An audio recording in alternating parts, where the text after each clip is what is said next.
Siak n'est toujours pas ban de Twitch et c'est pas normal. La mal. Je pense que vous êtes tous au courant de ce qui se passe actuellement autour de Nasdaq. C'est là, ils font énormément polémique, tout comme ses stories, et ça date pas d'hier. Et là, il y a Asterion qui a décidé de montrer un de ses en plein live sur Twitch. Qui se précise que j'aime l'argent de viewers, et bien évidemment qu'il y avait des mineurs, et ça sur le live, ou même encore directement dans la... Et dites-vous que suite à ça, Nasdaq n'est toujours pas ban de Twitch. C'est une dinguerie de partout.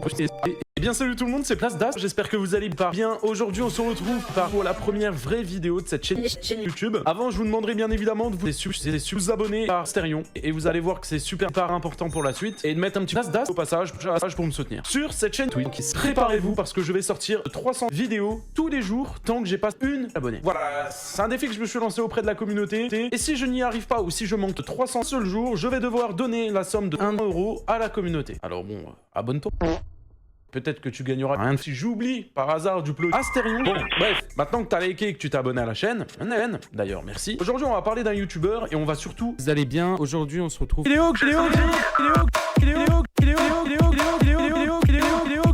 défend Asterion, c'est ridicule. Eh bien salut tout le monde, c'est Jean-Paul Manov. J'espère que vous allez. Et aujourd'hui on se retrouve pour une nouvelle chaîne YouTube. Avant de commencer cette même, je tiens à dire qu'elle n'était absolument pas prévue. J'ai eu tout simplement l'idée quand j'ai sorti une vidéo sur la chaîne dans laquelle j'ai réagi sur Jean-Paul Manov. Suite à ça, j'ai vu que ça faisait énormément de débats dans l'espace commentaire et je me suis dit que ça serait bien que Jean-Paul Manov fasse une grosse vidéo sur la la chaîne principale. Là, 50 papiers.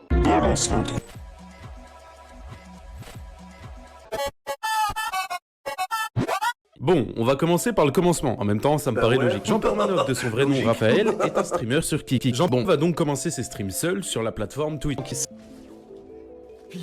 Manov.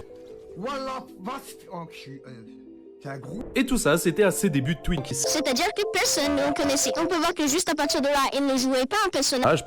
Parce que oui, maintenant... Et à l'époque, en 2009, c'était exactement pareil.